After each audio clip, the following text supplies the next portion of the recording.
Brad MacGuffin reviews. Halloween Kills from 2021. David Gordon Green is back, and you may know some of his comedies and dramas. Pineapple Express, Your Highness, The Sitter, Prince Avalanche, Joe, Stronger, Eastbound and Down TV show, and The Righteous Gemstones. Also, Danny McBride is back, helping to write this. And yeah, this continues on from the first movie, 2018's Halloween. So this is a spoiler warning. Spoiler warning. Go watch it and come back to me. Go on, go watch it and come back. Then you can watch this because I'm going to spoil it. And we're back to the burning basement where Michael has been trapped by Laurie, and she's on her way to hospital, and Michael is trapped in the basement, or is he? Well, he's not, and he escapes. He finds a way to survive. Of course, he does, and he can't leave the firemen alone, the first responders. Yeah, that's a pretty brutal start to this. Even the firemen aren't safe. Even a water spray thingamajig doesn't knock him down, or they can't stop him. Another killing spree for Michael. He's back. This is major fan service. This is a feels like a celebration. I mean, we're back to the hospital from the second movie. Laurie has an operation, and they put her back together after her knife wounds.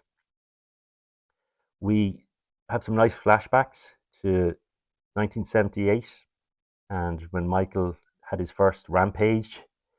We learn more about Officer Hawkins, played by Will Patton, and Thomas Mann plays a younger version of him.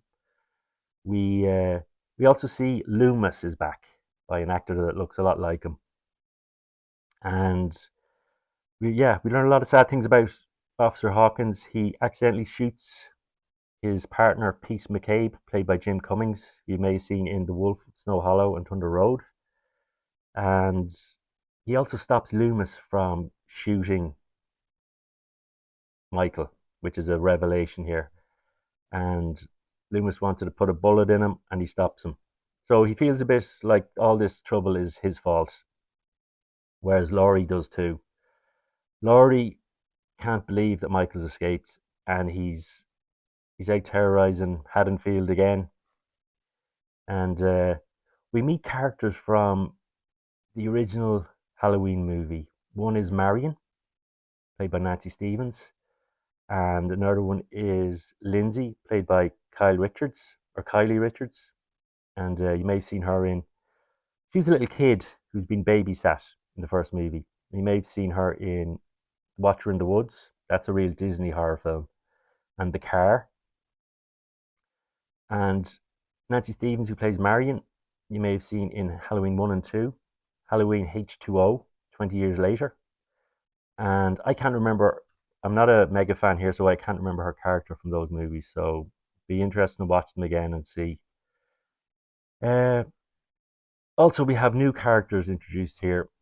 Robert Longstreet plays Lonnie Elam, and I don't remember him from the first movie, but he's playing Lonnie, so he's recast here. That actor's recast. And you may have seen Robert Longstreet in The Haunting of Hill House. Anthony Michael Hall is recast as Tommy Doyle. You may have seen him in Weird Science, The Breakfast Club, The Dark Knight, and Foxcatcher.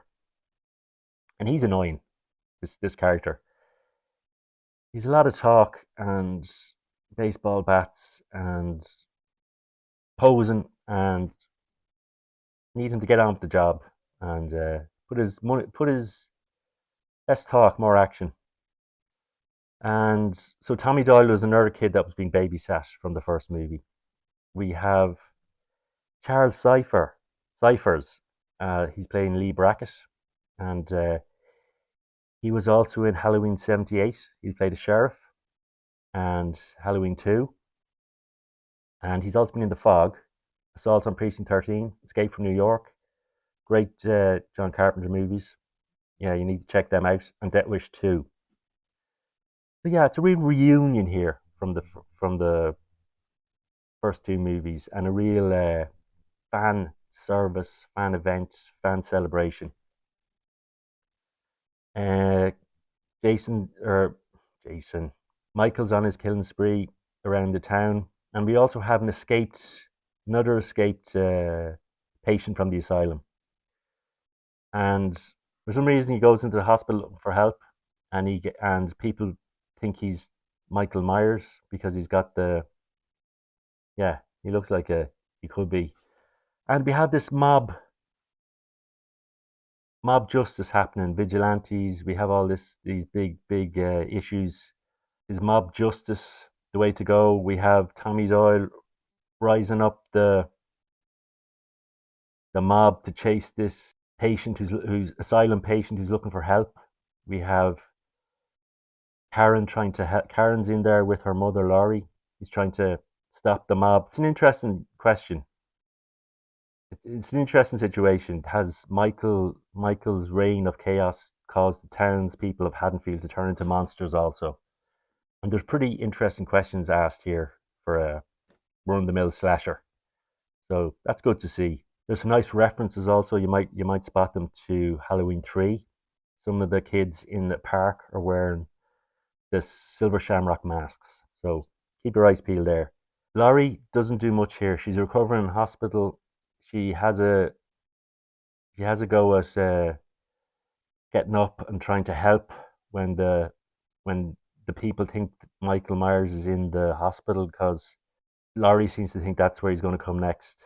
And she does try and get out of bed and help, and she takes a painkiller. And yeah, she's down but not out.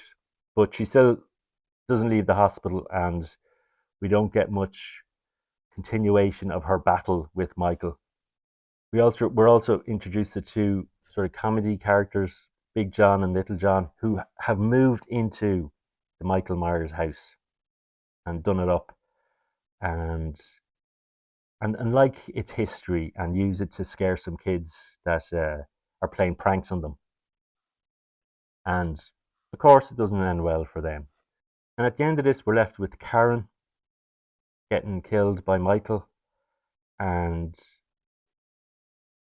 yeah, it feels a bit unsatisfactory. We're not getting the ending we wanted. We want the battle with Michael and Laurie, and we wanted the townspeople to, but there's we wanted the townspeople to finish Michael off. But of course, Michael's too tough for that. I'd give this a 3. I mean, if you like the first one, Halloween from 2018, you're gonna like this, and and yeah, it keeps the story going. It doesn't finish it. They're going for a trilogy here, when maybe this should be just a two-parter. But we'll see what they do in the third one. Fred MacGuffin's reviewed Halloween Kills.